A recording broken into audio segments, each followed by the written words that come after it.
இருதயாலீஸ்வரர் கோவில் திருவள்ளூர் மாவட்டம் ஆவடி வட்டத்தில் உள்ள திருநின்றவூர் எனும் ஊரில் அமைந்துள்ளது. இத்தலத்தின் மூலவர் இருதயாலீஸ்வரர், தாயார் மரகதாம்பிகை. இக்கோயில் உள்ள திருநின்றவூரானது 63 நாயன்மார்களில் ஒருவரான பூசலார் வாழ்ந்த ஊராகும். பல்லவ மன்னன் இராஜசிம்மன் காஞ்சியில் கைலாசநாதருக்கு ஒரு கோயில் கட்டி முடிக்க வேண்டும் என்று நினைக்கிறான். அதற்கான பணிகளில் ஈடுபடுகிறான். கைலாசநாதருக்கு இராஜசிம்மன் கோயில் கட்ட முனைந்திருப்பதை அறிந்து பூசலாருக்கு தாமும் ஒரு கோயில் கட்ட வேண்டுமென்ற ஆசை உருவாகிறது. பொருள் வளம் இல்லாத இவர் தம்முடைய உள்ளத்துக்குள்ளேயே ஒரு கோயில் கட்ட தீர்மானிக்கிறார். இதன்படி பூசலார் ராஜசிம்மன் கோயில் கட்ட கால்கோள் செய்த அன்றே இவரும் தன் மனத்துள் கட்டும் கோயிலுக்கு கால்கோள் நடத்துகிறார். மன்னன் கோயில் கட்ட கட்ட இவரும் தன் மனதில் கோயில் கட்டுகிறார். இராஜசிம்மன் கோயில் கட்டி முடிந்ததும் கைலாசநாதரை பிரதிஷ்டை செய்ய நாள் குறிக்கிறான். அதே நாள் அதே முகூர்த்தத்தையே பூசலார் தாம் கட்டிய கோயிலிலும் இறைவன் பிரதிஷ்டைக்கு குறித்துக் கொள்கிறார். அரசனது கனவில் கைலாசநாதர் தோன்றுகிறார்.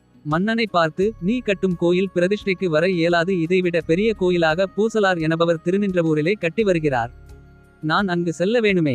ஆதலால் உன் கோயில் பிரதிஷ்டையை இன்னொரு நாளைக்கு மாற்றி வைத்துக் கொள்ளேன் என்று சொல்கிறார். விழித்தெழுந்த மன்னன் அமைச்சர்களிடம் பூசலார் கட்டிவரும் கோயில் குறித்து கேட்கிறார். ஆனால் யாருக்கும் தெரியவில்லை. எனவே திருநின்றவூர் நோக்கி புறப்படுகிறார். அமைச்சர்களும் அரசனை தொடர்ந்து செல்கிறார்கள். அங்கே கோயில் பிரதிஷ்டை என்ற ஒன்றையும் காணவில்லை.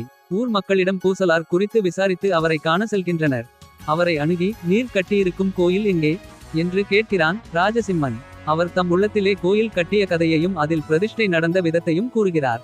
அரசன் பூசலார் அடியில் வீழ்ந்து, அன்பரே, இறைவன் நான் பொன்னாலும் மண்ணாலும் கட்டிய கலை கோயிலை விட உம்முடைய மன கோயிலே பெரிது என்று உவந்து உம் கோயில் பிரதிஷ்டைக்கே வந்திருக்கிறார் என்று கூறுகிறான். தலச் சிறப்பு: சிவனின் மூலஸ்தானத்தில் பூசலார் சிலை உள்ளது.